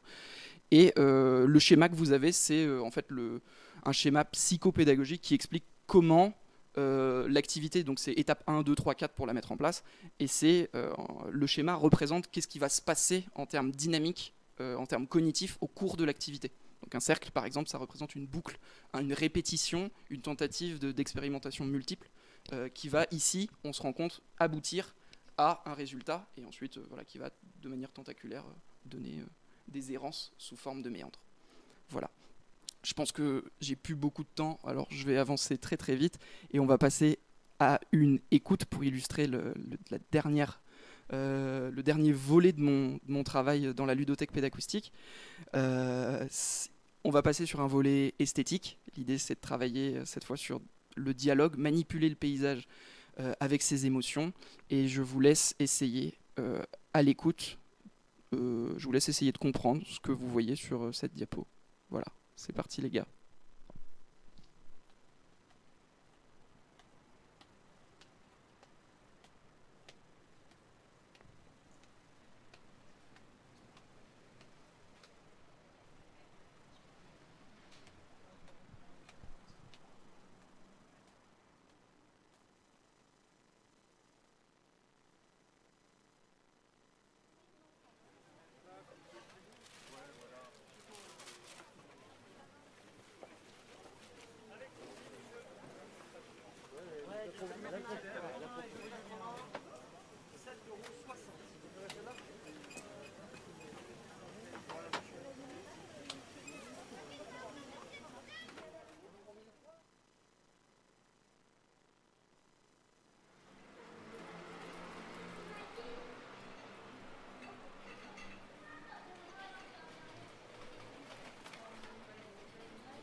Ok, merci pour cette écoute, pour ces sons, Arthur. Donc j'imagine qu'il y a un peu l'enjeu d'interpréter ce qu'on a entendu par rapport à ce qu'on voyait sur la slide, les graphiques. Est-ce que tu veux commenter? Bah ouais, enfin, avec plaisir. En tout cas, bah, j'espère que, je sais pas si vous avez réussi à interpréter. Donc vous avez peut-être senti qu'il y avait plusieurs phases dans cet enregistrement sonore. Il y en avait 7, et sur la slide, bah, il y a 7 représentations picturales. Et l'idée, c'était de travailler, c'était un atelier qu'on a fait à Lyon pendant le confinement. Donc en fait, je devais emmener normalement des gens en balade à travers Lyon pour faire une écoute. Et bah, il y avait le confinement, donc on n'a pas pu partir en balade. Donc en fait, j'ai fait une fausse balade avec des enregistrements, et on l'a fait en distanciel, en visio. Et le travail, c'était ce que j'ai proposé aux gens, c'était à l'écoute de représenter eux ce qu'ils entendaient, et d'essayer de le représenter, voilà, de manière abstraite avec des couleurs, etc. Et donc là, ce qu'on a vu, c'est ma propre représentation, ce que moi j'ai fait, mais voilà, tout le monde l'a fait, je l'ai fait plusieurs fois. Et donc, ce qui est assez rigolo, c'est que quand on fait cet atelier et qu'on compare nos réalisations, en fait, on se rend compte que quand on a écouté le même paysage, et bien sur l'image qu'on a dessinée, bah, soit on va retrouver des formes en commun, on va retrouver des couleurs en commun, et ça nous invite un peu à questionner ce lien déjà entre les sens, entre les couleurs, les formes, etc. Et ça invite à se questionner sur notre commun, d'où est-ce qu'il vient. Est-ce que c'est nous en tant qu'humains, on partage tous le fait que le jaune, ça m'évoque, moi là, il y avait des traits jaunes, c'était les cloches. Est-ce que c'est nous tous, ou est-ce que c'est culturel? Est-ce que c'est local, c'est de la famille? Enfin voilà, à quelle échelle on crée du commun? Et donc voilà, je trouve que c'est un travail qui est ongoing. On va voir ce que ça donne. Ok, super. Pour finir, juste, on a une question de Delphine dans le chat qui demande si le livret pédagogique, tu comptes aussi le rendre accessible gratuitement pour qu'il soit réutilisé. Ouais. Le livret, donc, il existe depuis maintenant 6 mois, et je traîne à le publier. Mais oui, il va être d'ailleurs, donc du coup, je me donne comme deadline de le mettre la semaine prochaine sur le site internet. Il est complètement gratuit, et on va essayer avec Pépasson de faire des formations sur ce livret aussi pour qu'il vive et pour que vous puissiez vous l'approprier. Mais l'idée, c'est vraiment de le diffuser gratuitement, massivement. Il ne faut pas hésiter, moi, à me contacter pour, je sais pas, vous comprenez pas quelque chose, vous voulez mettre en place quelque chose avec peut-être un peu différemment ou quoi, on peut discuter, et je pense que ce serait la bonne idée de se mettre en relation, quoi. Voilà. Super, merci beaucoup Arthur pour ta Merci présentation. On était très contents de t'accueillir. Donc on va poursuivre avec le projet de Thibaut Quinchon qui s'appelle Dissociation. Thibaut Quinchon sera en live, donc je vous laisse poursuivre. Merci beaucoup. Encore une fois, merci pour l'accueil, pour me permettre de faire cette présentation. C'est vraiment plein de beaux événements, d'initiatives dans lesquelles on se retrouve et qu'on a quelque chose en commun. Donc c'est bon à savoir. Je vais enchaîner un peu avec mon projet Dissociation, qui est un projet artistique principalement, mais que je me retrouvais dans certaines choses qu'a dit Arthur, dans le sens que le paysage sonore, il veut dire quelque chose sur nos sociétés. Puis moi, c'est quelque chose qui est important pour moi. Donc, c'est ça. Moi, je suis artiste sonore. J'ai travaillé aussi en cinéma. J'ai une pratique de concepteur sonore. Puis là, j'essaye de me concentrer principalement sur une activité artistique et de promouvoir une espèce d'idée de philosophie du son et de comment les paysages sonores peuvent être importants dans un domaine principalement écologique aussi. Donc, je m'insère dans l'écologie sonore, en fait, dont certains ont parlé. Et pour parler de philosophie sonore, oui, merci pour la slide. Déjà, ce que je pourrais dire d'un point de vue du son qui est particulier, on le sait, ce n'est pas le seul sens, mais certaines personnes en parlent, c'est qu'il n'y a pas de barrière pour retenir le bruit. Ça n'existe pas vraiment. On ne peut pas fermer ses oreilles, mettons. Le son, on l'a en permanence. Puis de barrière dans le sens où vous avez un problème avec votre voisin qui est bruyant ou je ne sais pas, puis vous ne pouvez pas mettre une barrière et l'enlever. Ça reste là. Donc pour moi, le paysage sonore et le sonore, en général, c'est de l'ordre du commun. C'est quelque chose qu'on a en commun, qu'on partage quand on est ensemble à un endroit. C'est un sens très puissant en ce sens-là, en tout cas. Ça représente aussi la vie, mettons. Il n'y a pas de son sans vie, sans mouvement. Comme ça me fait penser au projet de Delphine avec les sons du sol. C'est-à-dire que moi, j'ai fait des sons, j'ai enregistré des sons de lac. Puis s'il n'y a pas de mouvement, s'il n'y a pas quelque chose qui gèle, s'il n'y a pas un élément vivant, il n'y a pas de son. Donc, c'est ça. Et Donc c'est ça, finalement, pour moi, je le vois vraiment comme un domaine qui permet d'étudier les relations entre les êtres vivants, un peu entre guillemets, si je peux faire bref. Et donc, si on regarde l'environnement sonore aujourd'hui, d'un point de vue sociologique, comme je disais, ce qui m'intéresse, c'est que je me retrouve beaucoup dans ce qu'on appelle, qu'on parle beaucoup, l'anthropocène, qui serait aujourd'hui l'ère géologique qui est très, comment dire, qui est formée par les humains, que les humains modèlent par leurs activités très importantes. Et pour moi, le paysage sonore, il représente l'anthropocène.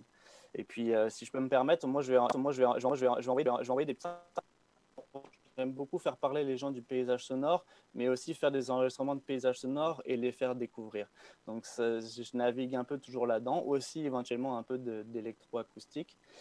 Puis, pour parler d'anthropocène, on pourrait mettre un premier extrait sonore que vous allez entendre de Michel Leboeuf, qui est comme un écologiste réputé au Québec, si on peut dire ça comme ça.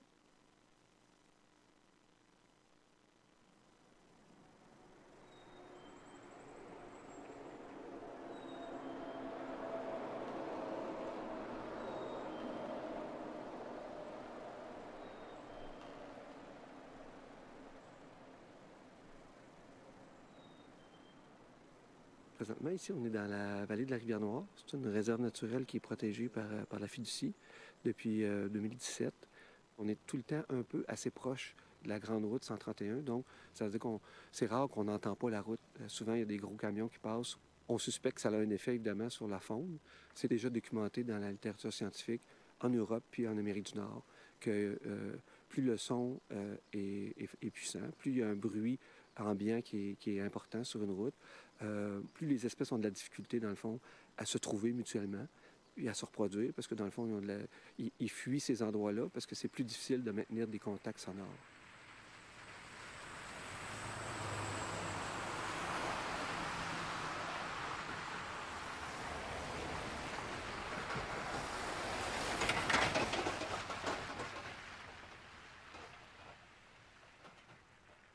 Donc, voilà, c'était un peu pour résumer l'enjeu d'écologie, d'anthropocène. C'est l'impact qu'on a, même d'un point de vue sonore, sur la biodiversité, sur les espèces d'animaux, d'oiseaux. Il y a des documentations là-dessus. Il paraîtrait que les oiseaux chantent plus aigus dans les villes, notamment en général quand il y a un bruit de fond élevé.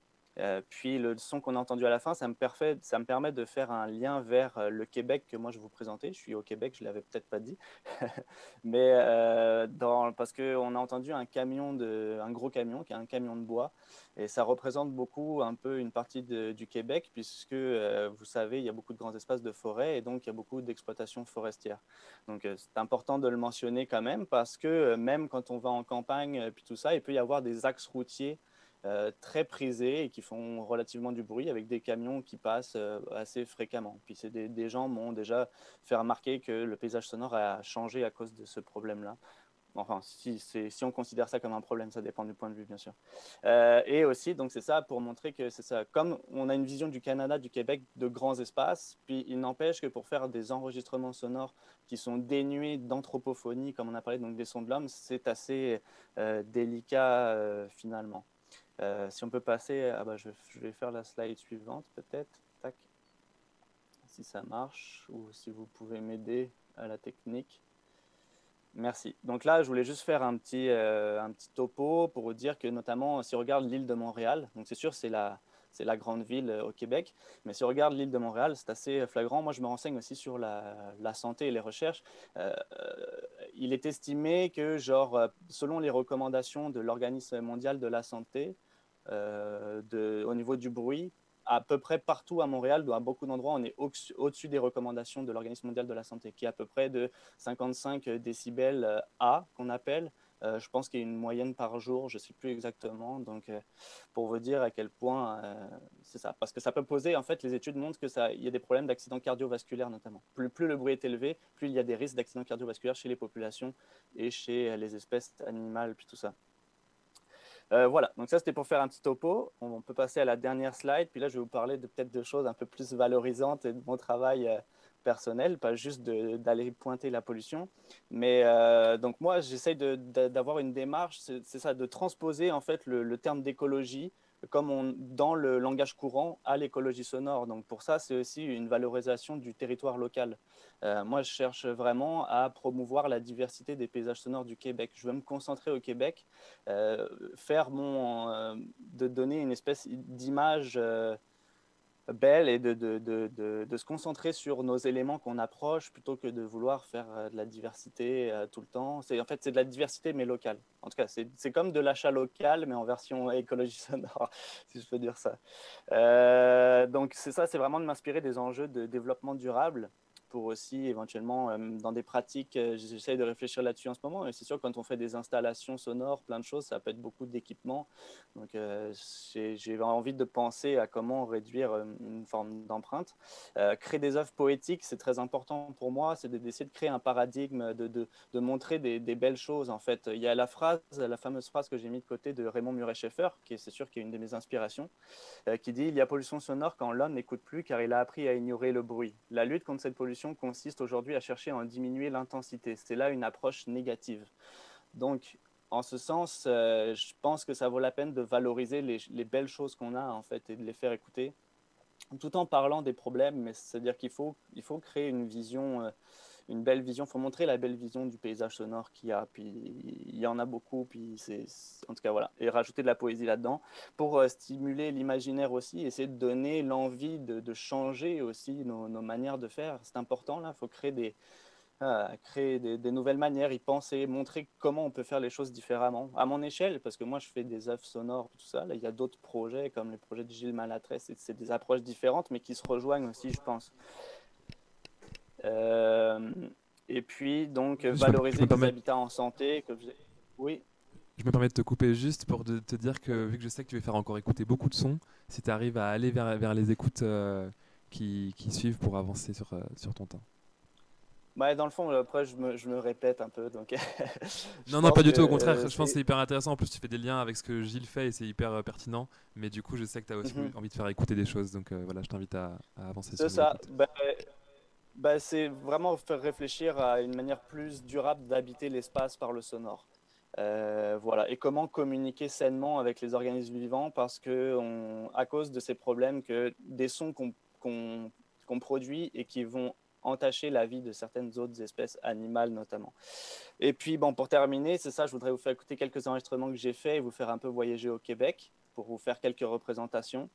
Je ne vais pas vraiment les commenter, je vais juste vous dire qu'est-ce que c'est. La première écoute, ça va être un son magnifique qui m'a permis de démarrer ce projet-là, le printemps et les oiseaux qui viennent et qui chantent à tue-tête, dont des carouges à épaulettes. Puis on peut y aller avec l'écoute.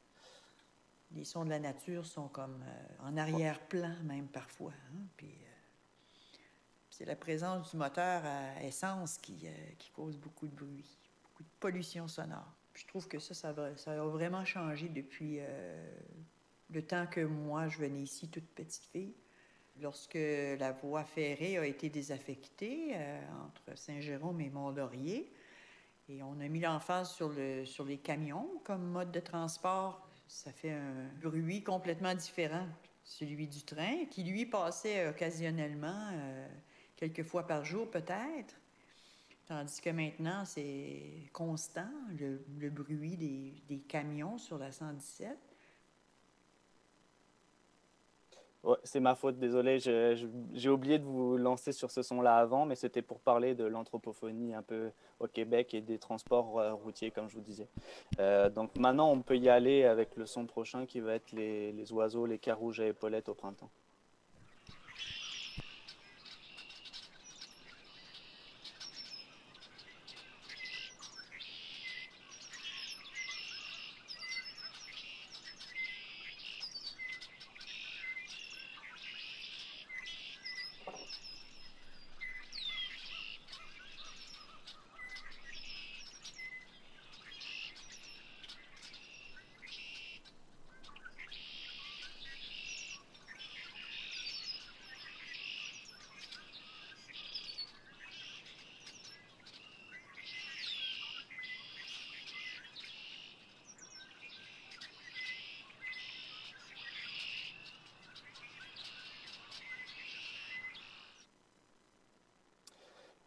Oui, donc c'est ça. Il y a autre chose que des carouges à épaulettes, mais je ne peux pas tous les nommer malheureusement. Ensuite, on va continuer avec les rainettes aussi vers le printemps, début de l'été. Donc les grenouilles qui se réveillent et puis qui font autour des lacs, qui font un chant énorme, très englobant.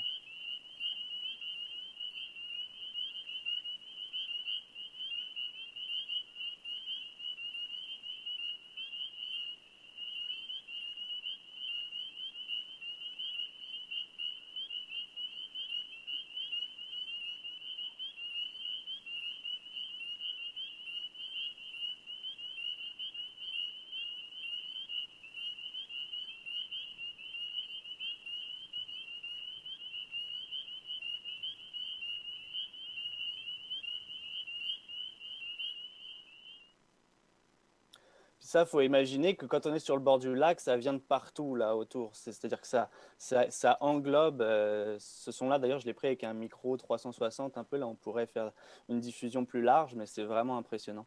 C'est vrai que j'ai Gilles dans un chat qui parlait des outardes. J'aurais pu le mettre ça parce que c'est vrai que les oies migratrices au Canada, c'est un son vraiment très, très particulier, mais je ne l'ai pas là malheureusement.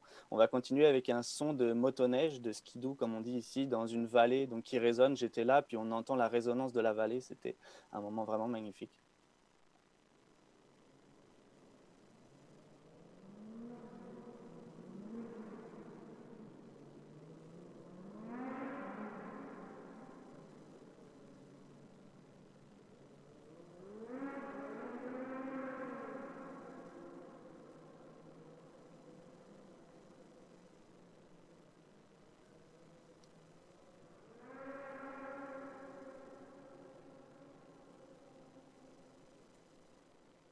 Donc ça, c'est pareil, il n'y avait pas de traitement, c'est vraiment la réverbération naturelle.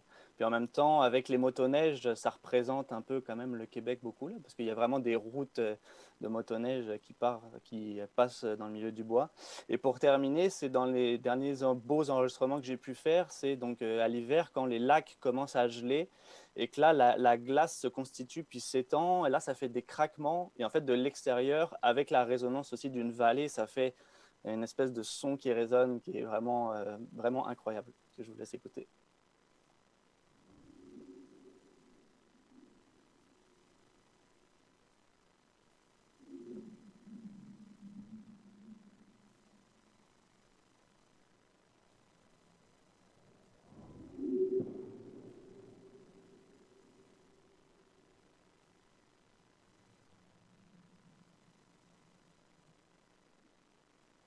Voilà, je pense que c'est ça. C'est sûr que là, je les ai coupés pour avoir une petite section, là, mais sinon, j'ai enregistré sur 10 minutes, puis il n'y en a pas autant que ça, en vrai. Là, faut être un peu patient.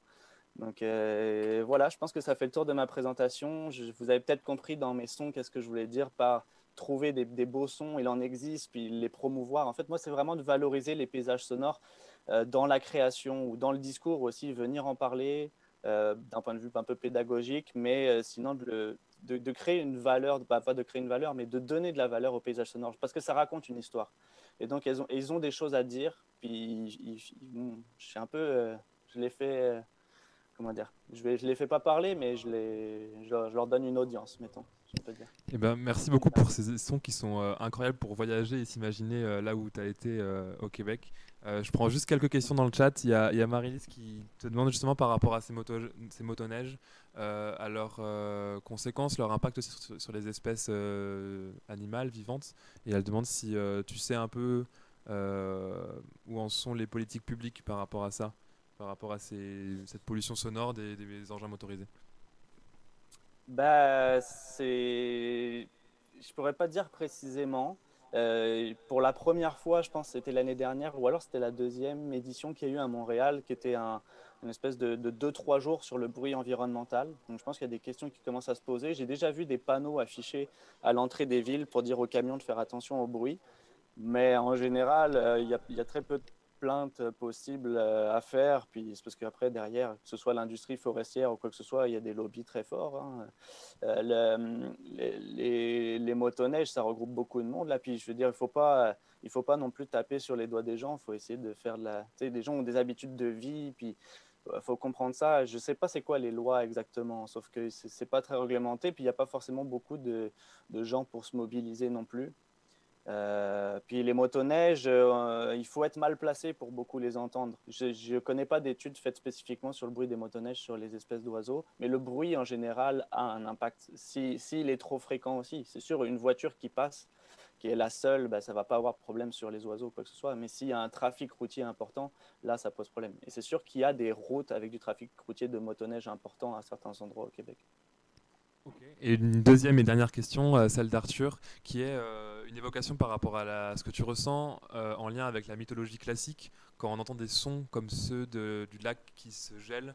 Est-ce que toi, tu fais un lien, je sais pas, poétique, mythologique peut-être? J'en ai pas un particulier, mais c'est sûr que ça m'inspire toujours une forme d'humilité quand je suis là-dedans, à me dire, tu sais, si tu vois un événement physique comme ça, naturel, qui est fort, puis c'est comme se retrouver à un point de vue en haut de la montagne, puis tu regardes ça, puis tu as l'impression d'être petit et d'être pas grand-chose. Donc c'est ça la mythologie, peut-être ce serait la mythologie de Mère Nature qui te montre à quel point le monde est riche et la Terre est puissante par rapport à toi. Si tu n'avais pas d'instrument, genre des gros speakers pour faire du bruit ou un camion, demain, si tu étais dénué de ça, ben, la Terre te montrerait vite que tu es un peu en dessous de son pouvoir. Donc, je dirais que c'est super. un peu ça. Merci pour tes réponses. Alors, on arrive à la fin de ce live, de cet événement, et du coup, j'en profite juste pour faire quelques remerciements avant de vous quitter. On va déjà remercier la MIE de Paris qui en fait nous aide financièrement, qui aide les associations qui se créent avec une aide financière qui permet notamment de financer cet événement là d'aujourd'hui. On va remercier évidemment la Semaine du son de l'UNESCO parce qu'on s'inscrit dans le cadre de cet événement qui est fondamental, notamment pour parler de paysages sonores mais aussi pour parler d'éducation au sonore. Enfin, c'est un événement, une démarche qui est hyper importante, donc on est hyper heureux d'être dans ce cadre-là. On va remercier les intervenants qui étaient là aujourd'hui, donc les 3 qui ont pu être là avec nous et les 4 qui étaient en visio depuis le Québec, la Suisse et Lyon. Voilà. On va remercier les membres de Pépasson qui, voilà, on peut s'applaudir, on peut se remercier pour avoir organisé cet événement. Merci Milo, merci Paul, Arthur, Claire, Adèle, voilà. Et on va surtout remercier la technique. En fait, aujourd'hui, on a pu faire ce live grâce à Black and White Productions et du coup à Lucas et Louis qui sont là, que vous voyez. Et pour finir, merci à vous qui nous avez suivis, qui avez été là. On est super heureux de pouvoir lancer cette démarche de forum des paysagistes sonores et on espère en créer d'autres par la suite. Donc si vous avez des retours à nous faire, des commentaires, si vous voulez aussi vous intéresser à notre démarche associative de Pépasson, venez nous écrire. Voilà, on sera ravis de continuer à faire cette aventure-là. Merci beaucoup. Merci.